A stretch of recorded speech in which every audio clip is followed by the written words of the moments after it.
Welcome to the Metaphysical Manifesting Podcast with intuitive light worker, national speaker, metaphysical teacher, and best-selling author Lisa Kessler. What is it you want to manifest? Are you looking to increase your income, change careers? Maybe you want to manifest a new home or a new car. Are you ready to bring love into your life? You have come to the right place. Hi everyone, thanks for listening today. So I wanted to talk about manifesting material things versus manifesting your spirit, how you would like to feel in your life. And this has come up because I keep seeing, and I love that I'm seeing so many people talking about manifesting, but I'm seeing lots of manifesting journals and writing lists, and I think that lists are their own kind of magic. That's all great. However, most of them tend to be about making a certain amount of money or owning a certain kind of car, and that's all good and fine too. I am not against manifesting those things. I can say now I have manifested a house. Woo! So all those things are great. But the difference, this is where the metaphysical manifesting part comes in, because manifesting can turn into goals and action steps, which is fine for a business. But if you are adding a metaphysical element to that, if you are leaning into the law of attraction, I see goals and action steps as, you deciding and you pushing, you making it happen. You know that if I'm going to use a book as an example because I'm a writer. So I know that I can sit down and I can say, I have a 60,000 word book. I am going to write 2,000 words every single day. And in 30 days, my book will be done. So I can do that. I can set that goal. I have word count sheets where I keep track every day. So I know if I fall behind, how many more I have to get. And that's all great. That is a good, time management tool. Do I think that that is manifesting? Not exactly. So for me, when you add the metaphysical part to manifesting, it becomes more than something that you push for. Because when you add the metaphysical element to it, you are opening yourself up to miracles from the universe.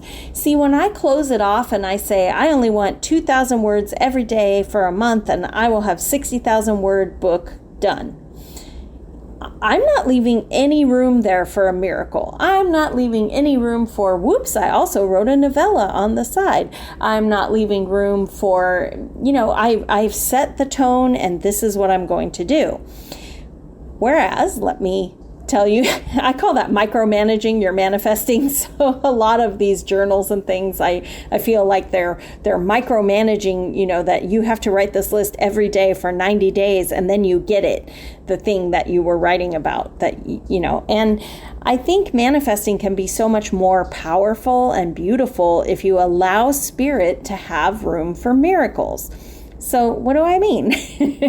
I have had clients in my mastermind who have manifested amazing things that they never would have known to ask for because we leave it open for miracles.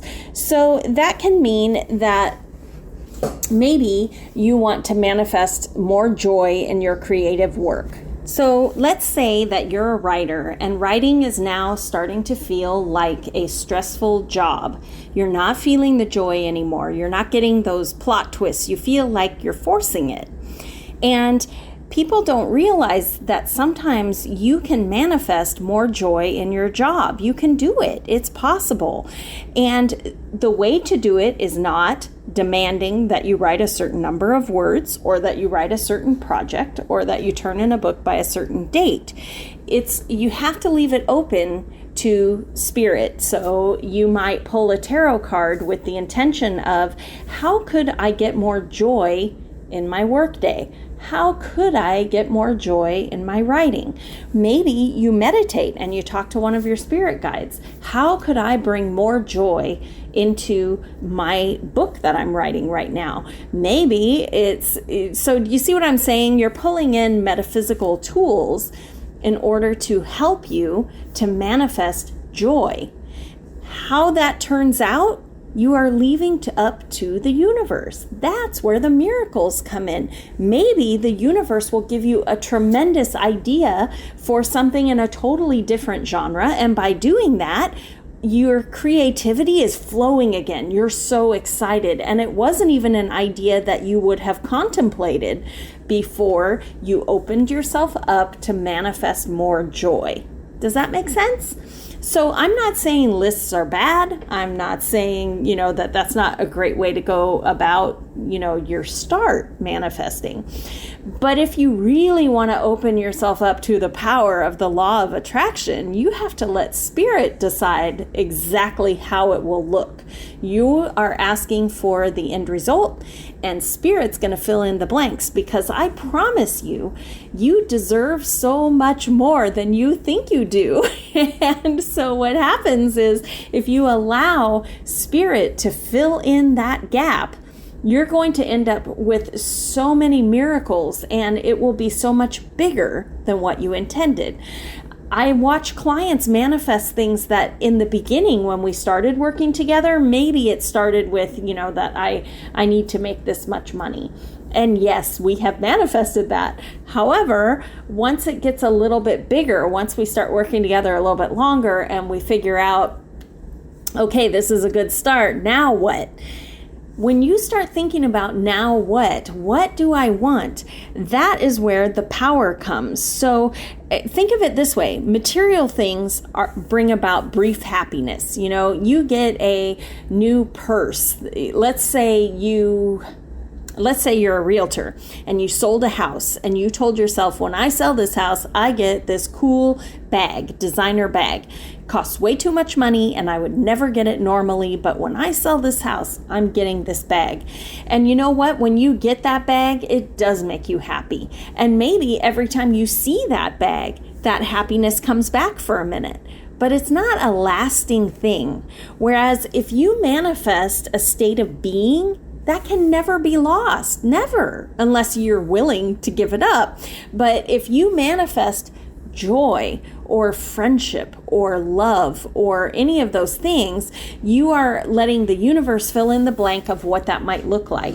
And I promise it will be better than anything that you thought you deserved, right? So I guess what I'm trying to say here is that there's manifesting and there's material manifesting, but there's also, you can actually manifest a state of mind. And I think that is where true miracles happen, and you manifest things that you never even dreamed were possible. So if you are working in one of those workbooks that tell you to make all the lists, that's fine. Keep doing it. But please, if you are interested in, making it even bigger, what could I manifest that I don't even know that I need in my life? Come talk to me because my clients are manifesting. We've manifested whole new lives, and it's possible, and you deserve it. If you get nothing else out of this podcast today, I hope you get that you deserve it. You deserve happiness, you deserve joy, and you deserve a better life that you maybe didn't even dream you could have.